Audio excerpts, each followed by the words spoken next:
Stefan Edberg was born in Västervik, Sweden in January 1966. But the first time I went to one of these sort of introduction days back in Västervik when I was 7 years of age, and I really hadn't hit a tennis ball too much before then. But it was at the age of 6, I was just turning 7. In the beginning, I only played once a week, just because one of my friends were playing tennis too, and obviously I thought, I had a good feel for it. I actually wanted to stop because my friend wanted to stop as well, but they sort of talked me into continuing, and I think, after I spent sort of half a season playing once a week, sort of got invited to play a lot more in the summer, and then they wanted me to play matches. I started playing matches, I started winning matches, and that's how you get hooked on a game. And sort of when I got to 9, 10, 11, at 11 years of age, you sort of start to compete on a nationwide base. And when I was 11, I was unseeded. I won the biggest junior tournament, which is called Donald Duck in Sweden, which sort of is a big event. And I came from nowhere. I won it there, and that's sort of when you knew that you were good in your age group. Edberg won his first Grand Slam title at the 1985 Australian Open. I really didn't play very well first week, and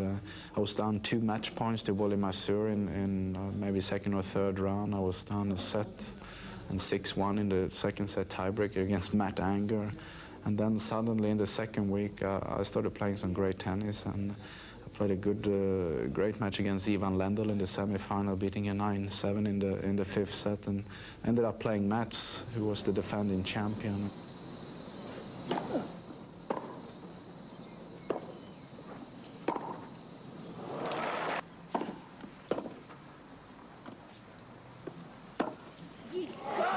Game, set, match, Edberg. It was a little bit of a surprise, but you can never expect when you're going to win your first Grand Slam.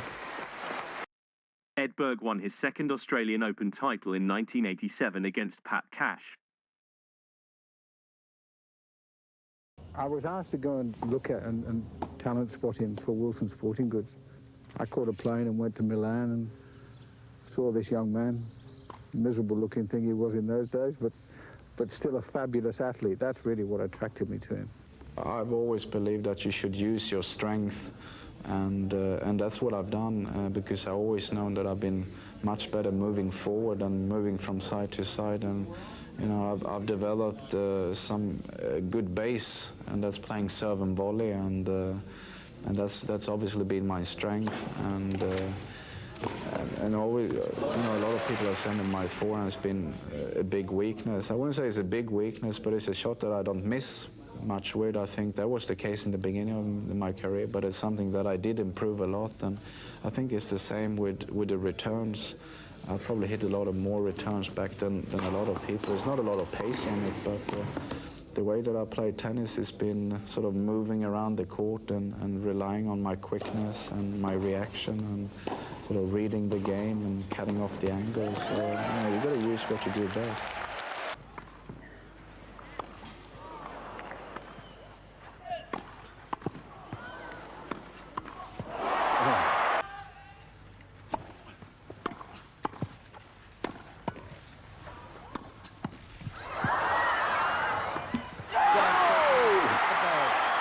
And it's such a great feeling winning something that you want to win, and I think it takes time to sink in, but it's a lovely feeling walking around with a trophy on the center court.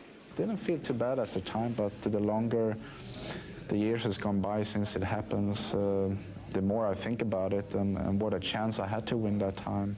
But it wasn't like I played a bad match. It was just a lost opportunity for me. And he played a great game to break me the first game of the 5th set. And what seems to stand out in my mind is that he hit a lob winner to break me, and Stefan went up like that. And it's a pretty vivid picture.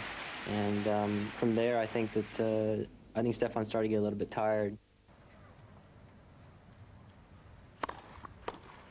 He's done it. He's done it. He's done it. It was a very crucial final, and it was really a match maybe I should have had sort of won in 3 straight sets because, you know, he came out a little bit slow. I was playing extremely well in the first 2 sets, and, you know, I had a little bit of a letdown for 1 game. He got the break, and suddenly he was a different player, and, you know, he drew back to 2 sets all.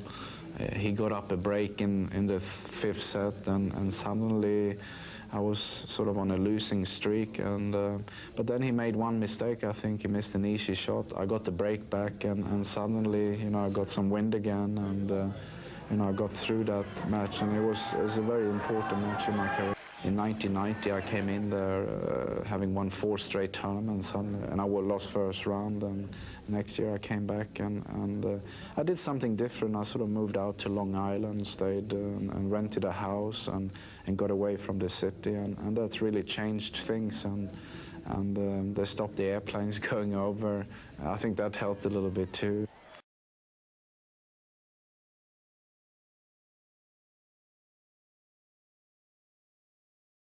I just remember kind of a feeling of helplessness because everything he did was just magical that day, and those are days that we all dream about having, particularly in a Grand Slam final. And you know, I was certainly disappointed to lose that match, but I realized that I got beat by a guy who was just absolutely on fire that day. That's probably the best match under the circumstances which I've ever played. You know, with, you know, pressure being in a US Open final, and you know, I watched that tape, and I don't think I made more than 2 or 3 mistakes in the whole match. I played him in the final of the US Open. I lost him in '92. That was the first time really everyone thought Stefan was a great player. He was down against me. He was down against Krajicek, Lendl, and Chang, matches he should have lost, and he came back and won. I played the longest match in my career in the semi-final on the Saturday against Chang. We played 5.5 hours, and I had to come back the next day to play the final against Pete Sampras. And when I woke up in the morning, I thought, I cannot play today because I was so stiff. But Sampras was, if anything, even more crocked. Here's Edberg at match point.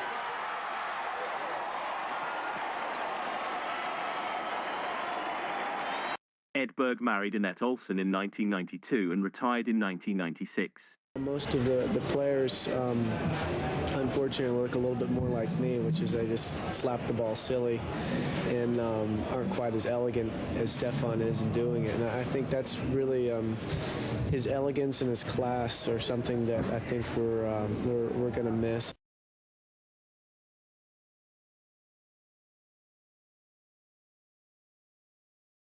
Thanks for watching. Please like and subscribe.